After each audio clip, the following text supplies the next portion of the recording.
শেষ জুমা, আজকে শেষ রোজা। গতকাল রাতে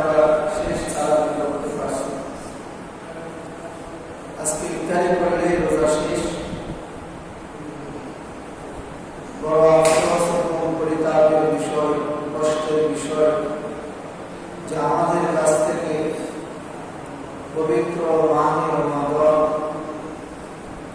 রহমতের মাস, মাগফিরাতের মাস, নাজাতের মাস, জান্নাতের দরজা উন্মুক্ত মাস, জাহান্নামের দরজা বন্ধের মাস, জান্নাতে যাবার মাস, জাহান্নাম থেকে পারা পাবার মাস আমাদের কাছ থেকে বিদায় নিচ্ছে। সামনে বাকি যে মাসগুলো আছে সেই মাসের মধ্যে এতগুলো অফার নাই, এতটা রহমত, মাগফিরাত, নাজাত এবং আল্লাহ তাআলার কাছে দোয়া করলে আল্লাহ তাআলা দোয়া কবুল করবেন, একটু বান্দাদেরকে জান্নাত দিবেন। এরকম মাস সামনে আর নাই। সেই মাস আমাদের কাছ থেকে বিদায় নিচ্ছে। প্রকৃত মুসলমানই কষ্ট লাগার কথা, প্রকৃত আল্লাহর অন্তরে কষ্ট লাগার কথা। তবে আমরা রমজান মাসকে এমনভাবে বিদায় দিব যেভাবে বিদায় দিতে রব পালনকর্তা, সৃষ্টিকর্তা খুশি হবেন এবং খুশি হয়ে আমাদেরকে জান্নাত দিবেন। আমরা ঠিক সেভাবেই রমজান মাসকে আমরা বিদায় দিব। এই মাসটা আমাদের কাছ থেকে চলে যাচ্ছে, বড় অনেক কষ্ট লাগতেছে যে আগামী বছর আবার এই রমজান মাসে রোজা রাখতে পারবো কি পারবো না, আগামী বছর আবার তারাবির নামাজ আদায় করতে পারবো কি পারবো না, আগামী বছর পরিবারের সঙ্গে যেভাবে ইফতারিতে শরীক হয়েছি আবার পরিবারের সমস্ত সদস্যদেরকে নিয়ে ইফতারিতে শরীক হতে পারবো কি পারবো না, পরিবারের পরিজনদেরকে নিয়ে আমরা যেভাবে সাহায্যে অংশগ্রহণ করেছিলাম, একত্রিতভাবে আমরা সাহায্য করেছিলাম, আগামী বছর আবার এভাবে আমরা সাহায্য করতে পারবো কি পারবো না আমরা কেউ জানি না।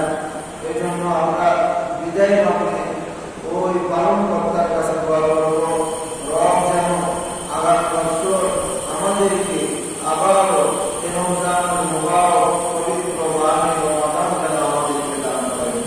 আমিন।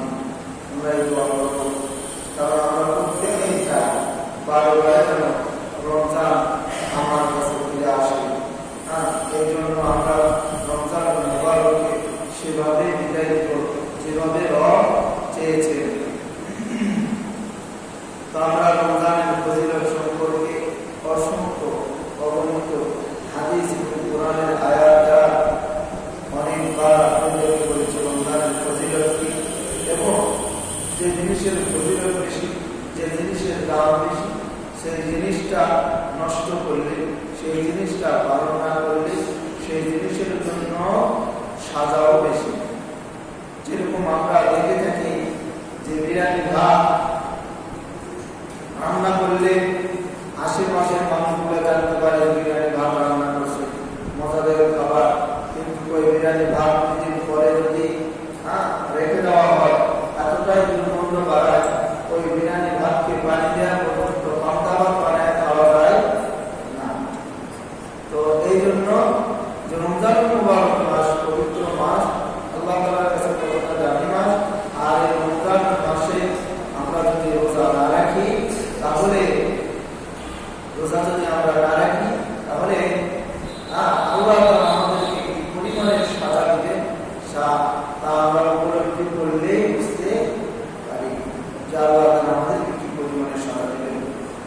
আমরা যে রমজান মাসে রোজাগুলো রাখলাম, আল্লাহর হুকুমগুলো পালন করলাম, ইফতারি আমাদের সামনে ছিল, কিন্তু আল্লাহর হুকুম না হওয়া পর্যন্ত আমরা ইফতারির মুখে দেই নাই।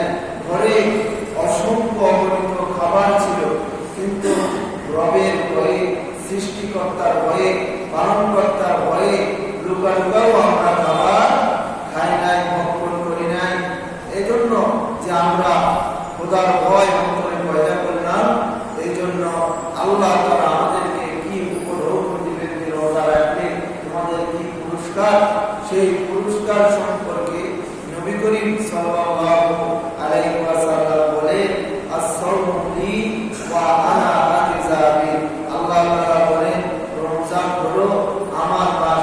আস-সাওমু লি, রমজান হলো কার মাস? আল্লাহ তাআলার মাস। ওয়া আনা আজযা বি, এবং এর প্রতিদান আজযা, আজিজুন মান হলো প্রতিদান। রব বলেন, এটার যে প্রতিদান, এটার যে দাম, আমি রব নিজ হাতে দিব। সুবহানাল্লাহ। রব যত কিছুর পুরস্কার বান্দা পাবে, ওই পুরস্কারগুলো পালনকর্তা, আমাদের সৃষ্টিকর্তা, ওই পুরস্কারগুলো ফেরেশতাদের মাধ্যমে আমাদেরকে দিবেন। আর রব ভালোবাসা মানুষদেরকে জানিয়ে দিতেছে, তোমরা শোনো যে আমি পালনকর্তা কি বলি, আস-সাওমুলি ওয়া আনা আজযা বি।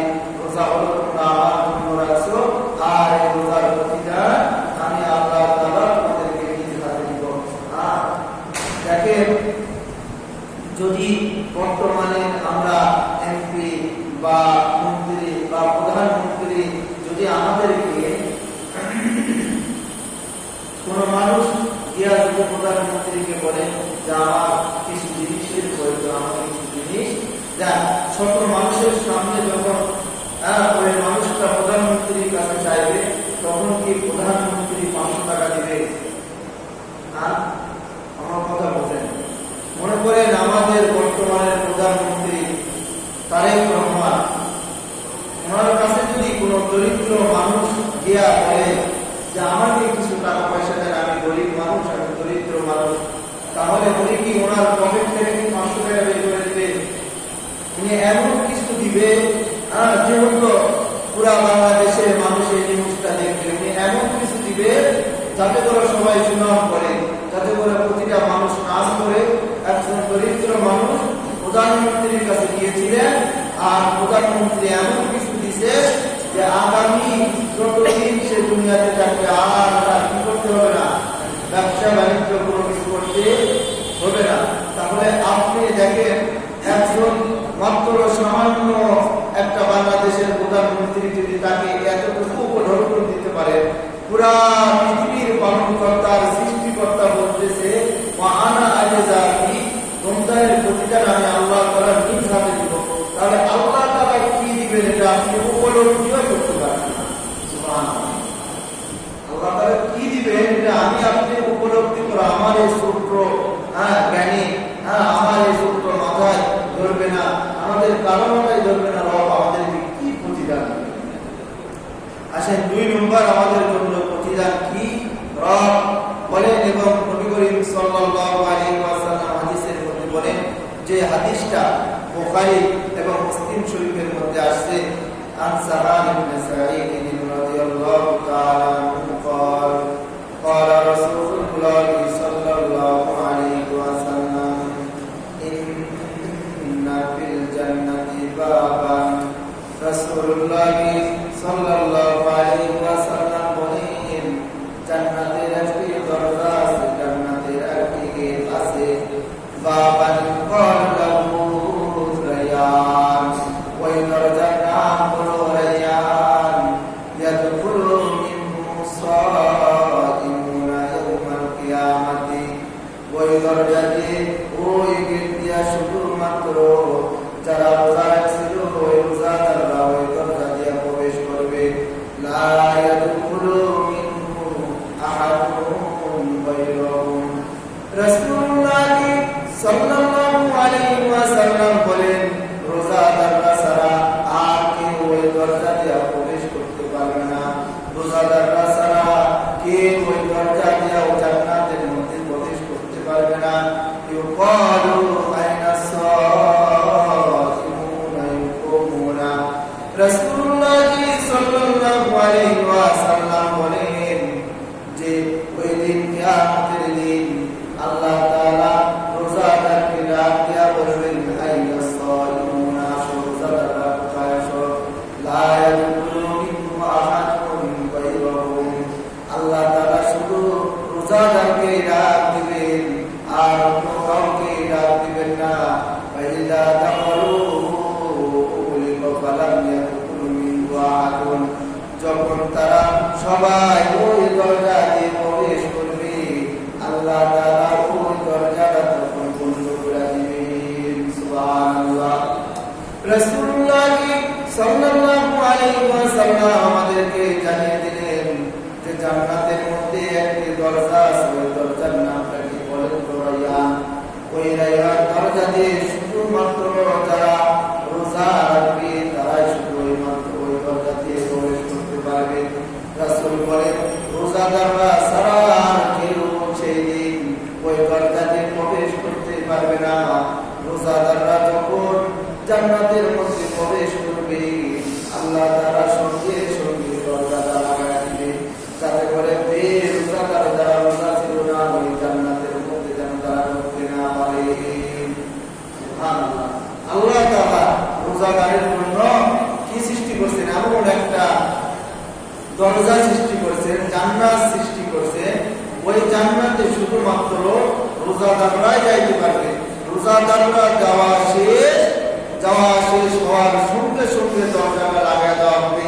কারণ জান্নাতের নাজ নিয়ামত দেখলে তো মানুষ কি হয়ে যাবে? পাগল হয়ে যাবে। আর যারা রোজা ছিল না তারা যদি ঢোকার চেষ্টা করে এই জন্য রব কি করে দিবে? সেই দিন দরজা লাগাই দেবে। এটা কিন্তু হাদিসে না বললেও পারতেন, কিন্তু রব বলে দিয়ে এটাই বোঝাইতে চাইছে। রব বলছেন ফাইদা দাখলু উগলিকু ফালাম ইয়াদখুল মিনহু আহাদুন। ওই দরজা দিয়ে জান্নাতীরা যারা রোজা রাখছে প্রবেশ করা শেষ আর আমি দরজাটা লাগাই দেব। রব এটা বুঝাইতে চাইছে যে দুনিয়ার মানুষরা তোমরা শোনো, আমি আল্লাহ তাআলার জন্য যদি তোমরা রোজা রাখো কিয়ামতের দিন ওই জান্নাতে এই দরজা দিয়ে তোমরা প্রবেশ করবে। প্রবেশ করার শেষ আর আমি রব কি লাগাই দেব? দরজা লাগাই দেব, আর কেউ প্রবেশ করতে পারবে না। রাসূলুল্লাহ সাল্লাল্লাহু আলাইহি ওয়াসাল্লাম বুখারী এবং মুসলিম শরীফের মধ্যে আরো একটা হাদিস বলেন রোজাদারের প্রতিদান সম্পর্কে।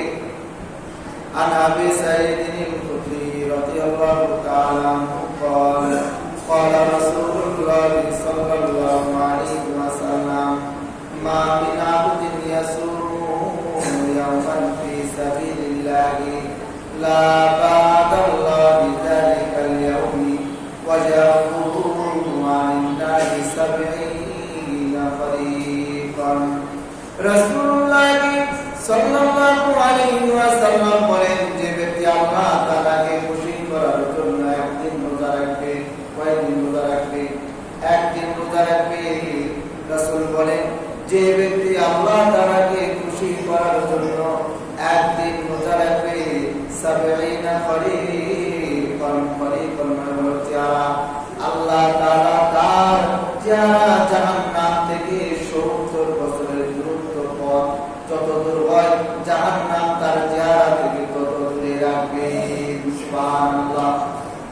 হাদিসটা বলছেন রাসূল বলতেছে যে ব্যক্তি আল্লাহ তাআলাকে খুশি করার জন্য একদিন রোজা রাখবে, একদিন রোজা রাখবে, আল্লাহ তাআলা তার চেহারা থেকে 70 বছরের যে দূরত্বের পর এত দূর পরিমাণ জাহান্নামকে দূরে রাখবে। সুবহানাল্লাহ। আল্লাহু আকবার। তাহলে সর্বপ্রথম আল্লাহ তাআলা বলছে যারা রোজা রাখবে তাদের প্রতিদান আল্লাহ তাআলা কি করবেন? তার নিজ কুদরতি হাতে কি করবেন? দান করবেন। এবং রাসূল আমাদেরকে বললেন যে রোজাদারদের জন্য জান্নাতের একটা দরজা আছে, দরজার নাম কি? রায়্যান। অনেকে সন্তানদের নাম রাখে রায়্যান, রায়্যান। ওই জান্নাতের দরজার নাম কি? রায়্যান। ওই দরজা দিয়ে কারা প্রবেশ করবে? যারা রোজা ছিল তারাই শুধু প্রবেশ করতে পারবে। এবং রাসূলুল্লাহ সাল্লাল্লাহু আলাইহি ওয়াসাল্লাম পরবর্তী হাদিসের মধ্যে বললেন যে রোজাদারদের থেকে জাহান্নামকে 70 বছরের পথ দূরে রাখা হবে। আরো অসংখ্য অগণিত হাদিস দ্বারা, কোরআনের আয়াত দ্বারা প্রমাণিত যে আল্লাহ তাআলা রোজাদারকে যে পরিমাণের প্রলোভন দিবেন। এখন আমরা আসি যারা রোজা রাখতে পারি না, যারা রোজা রাখতে পারে না, একেবারে দরিদ্র, একেবারে অসহায়, অসুস্থ, যারা রোজা রাখতে পারে না তাদের সম্পর্কে পালনকর্তা সৃষ্টিকর্তা কি বলছেন।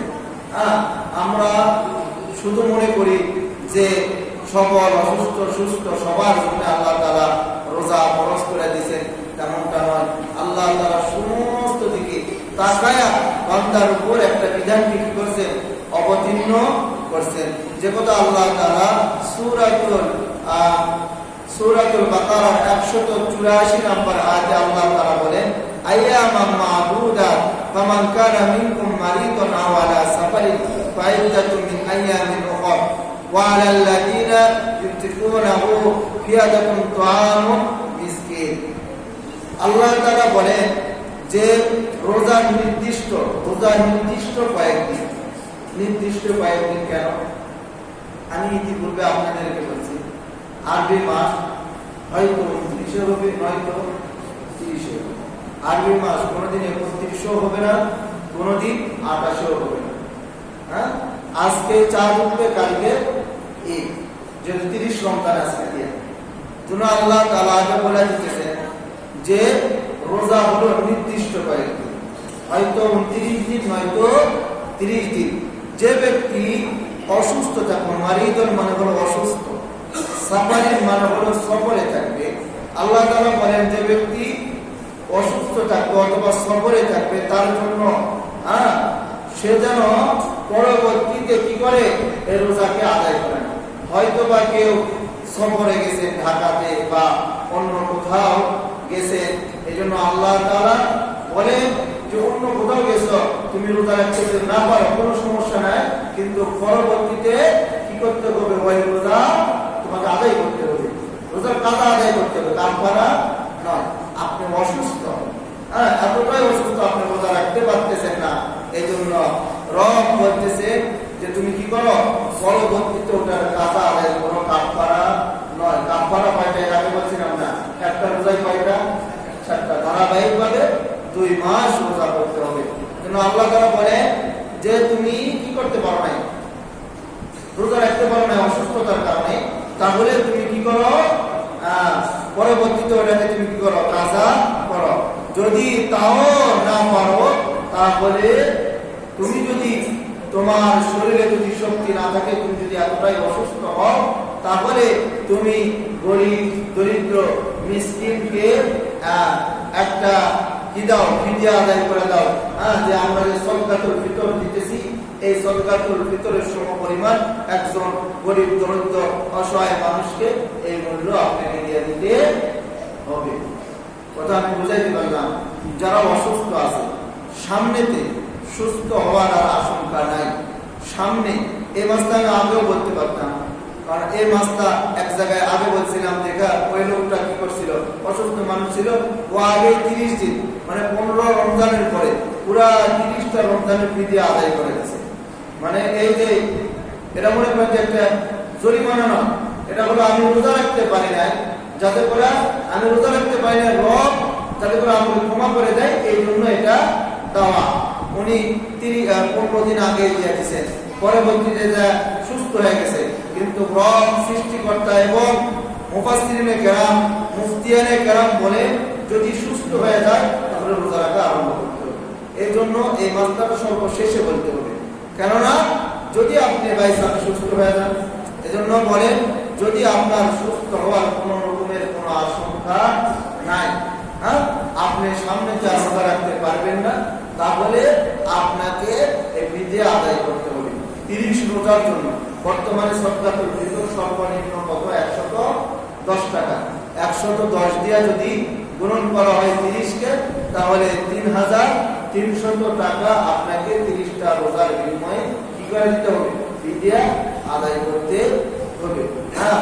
এর ফিদিয়া আদায়ের ক্ষেত্রে সবসময় আমাদেরকে স্মরণ রাখতে হবে, খেয়াল রাখতে হবে যে সুস্থ হওয়ার কোনো চান্স আছে কি নাই।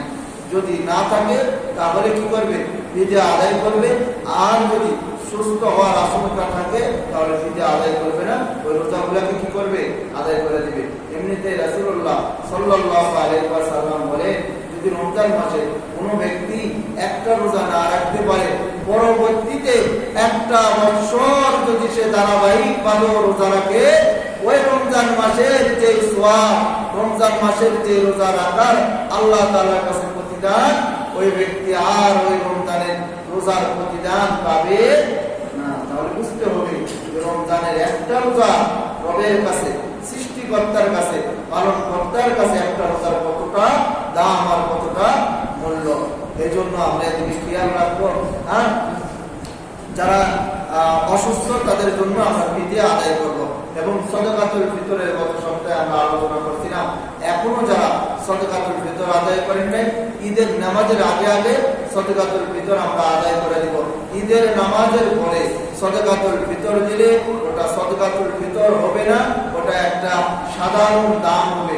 এই জন্য আমরা নামাজের আগে আগে সদকাতুল ফিতর আদায় করার চেষ্টা করব। আসেন ঈদের নামাজে ঈদুল ফিতরের কিছু সুন্নত আমল আছে, আমরা ঈদগাহে যাবার পূর্বে এই সুন্নত আমলগুলো করার চেষ্টা করব।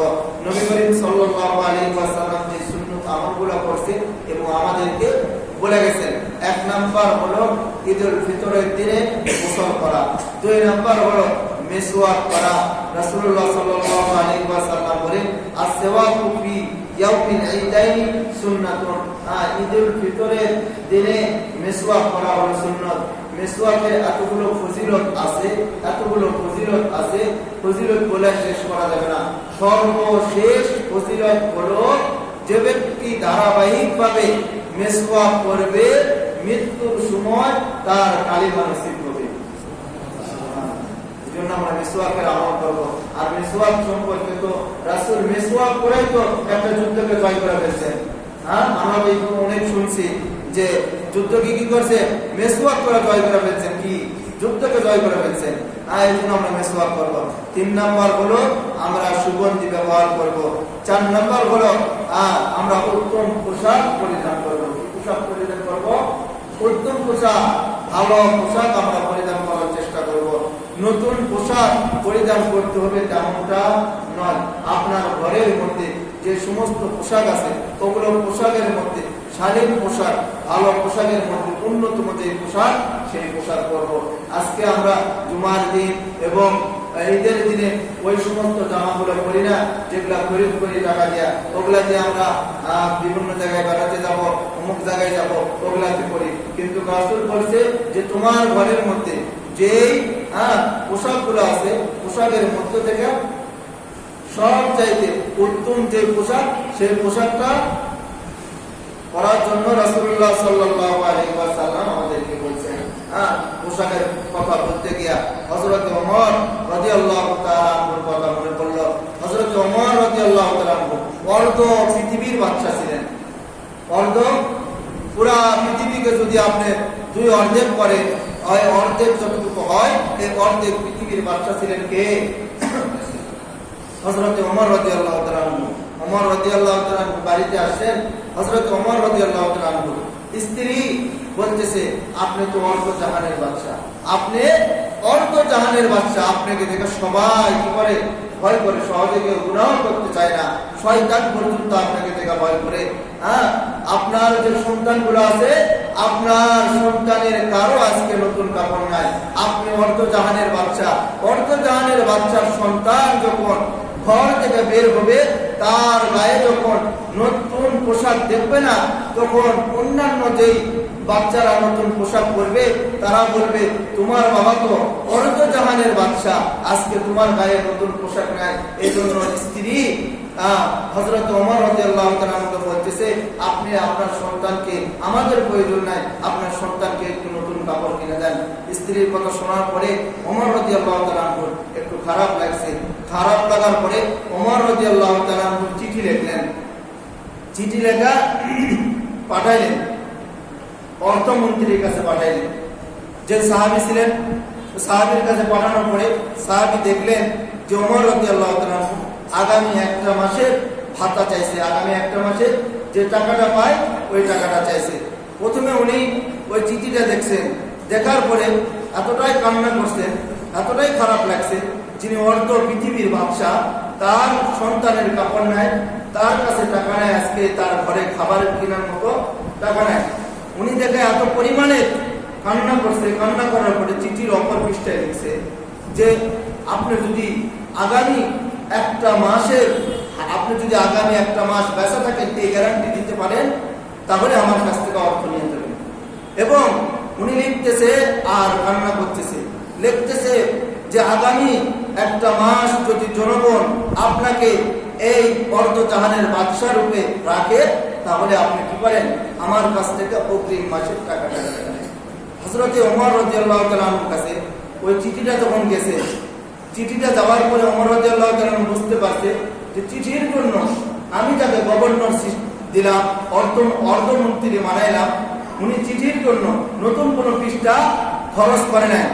উনি চিঠির অপর পৃষ্ঠায় লেখা দিছে যে এই দুইটা শর্ত যখন লেখা দিছে, ওমর রাদিয়াল্লাহু তাআলা আনহু সেজদায় করে আল্লাহ তাআলার কাছে শুকরিয়া আদায় করছে, আল্লাহ তুমি আমাকে এমন মানুষ আর এমন সাহাবায়ে কেরাম এবং এমন অর্থমন্ত্রী দান করছো, আমি অর্ধজাহানের বাদশা হওয়ার পরেও তারা আমাকে এই প্রশ্ন করছে যে ওমর শুনে রাখো, আগামী একটা মাসের যদি তুমি বেঁচে থাকো তাহলে তুমি কি নিয়ে যাও, আমার কাছ থেকে আগামী একটা মাসে তুমি টাকা নিয়ে যাও, এবং আগামী একটা মাস যদি জনগণ তোমাকে ক্ষমতায় রাখে তাহলে আমি গভর্নর কাছ থেকে, অর্থমন্ত্রীর কাছ থেকে তুমি টাকা নিয়ে যাও, নচেত তুমি ওমরও আমার কাছ থেকে টাকা পাবে না। ওমর রাদিয়াল্লাহু তাআলা আনহু আল্লাহ তাআলার দরবারে শুকরিয়া আদায় করছেন আর বলছেন, আল্লাহ তুমি আমাকে এমন আমানতদার মানুষ তুমি আমাকে দান করছো। দেখেন অর্ধজাহানের বাদশা, তার সন্তানের গায়ে কিনা কাপড় নাই, তো নতুন কাপড় কিনা দিতে হবে এমন কিছুই নয়। যতটুকু আপনার কাছে আছে এর মধ্যে থেকে যত ভালো যেটা সেটাই কি করবেন, পরিধান করে ঈদগাহে যাওয়ার আমরা চেষ্টা করব। 5 নাম্বার হলো তাকবীর আমরা বলবো। রাসূলুল্লাহ সাল্লাল্লাহু আলাইহি ওয়াসাল্লাম বলেন, ইদা ওয়াদান ইয়াউমাল ফিতরি ওয়া ইয়াউমাল আদহা ইয়াজহারু বিত-তাকবীর হাত্তা ইয়াতিয়াল মুসাল্লি। রাসূলুল্লাহ সাল্লাল্লাহু আলাইহি ওয়াসাল্লাম বলেন, ঈদুল আজহার দিনে তোমরা তাকবীর উচ্চ স্বরে পড়বে, আর ঈদুল ফিতরের দিনে তোমরা নিম্ন স্বরে কি করবে, তাকবীর বলবে। তাহলে ঈদুল ফিতরের দিনে আমরা তাকবীর যেটা বলবো কি নিম্ন স্বরে না উচ্চ স্বরে, নিম্ন স্বরে আমরা পড়ব। 6 নাম্বার, ঈদগাহে যাওয়ার আগে কিছু খেয়ে যাওয়া, ঈদুল ফিতরে কিছু খাওয়া। রাসূলুল্লাহ সাল্লাল্লাহু আলাইহি ওয়াসাল্লাম বলেন, কানা নবী সাল্লাল্লাহু আলাইহি ওয়াসাল্লাম লা ইয়াখরুজু ইয়াউমাল ফিতরি হাত্তা ইয়াতামা ওয়া লা ইয়াতামু ইয়াউমাল আদহা হাত্তা ইউসাল্লি। রাসূলুল্লাহ সাল্লাল্লাহু আলাইহি ওয়াসাল্লাম বলেন যে কিছু ঈদুল ফিতরের দিন রাসূল কিছু না খেয়ে ঈদগাহে যাইতেন না। আমরা খেজুর খাবো, নয়তো মিষ্টি কোনো কিছু খেয়ে আমরা কি করব, ঈদগাহে যাব। আর ঈদুল আজহার দিনে কোনো কিছু না খাওয়া, ওই বস্তু দিয়ে খাওয়ার কথা বলছে, আবার নিজে মারা যাইতেছেন এইদিকে খেয়াল রাখেন না। এটা এমন কোনো ইয়া নয় যে আদায় করতেই হবে, এরকম কোনো কিছু নয়। ঈদুল আজহারের ক্ষেত্রে আমি বলতেছি এই কথা। আর ফিতরের দিনে আমরা চেষ্টা করব মিষ্টি দ্রব্য কোনো কিছু খায়া ঈদগাহে যাওয়ার। 7 নাম্বার, সদকাতুল ফিতর আদায় করা, নামাজের আগে আগে, যে কথা আগে বললাম। 8 নাম্বার, পায়ে হেঁটে ঈদগাহে যাওয়া। 9 নাম্বার, এক পথে যাওয়া অন্য পথে ফিরে আসা। যদি পথ একটা হয়, রাস্তার এক পাশে দিয়ে যাব, অন্য পাশে দিয়ে ফিরে আসবো।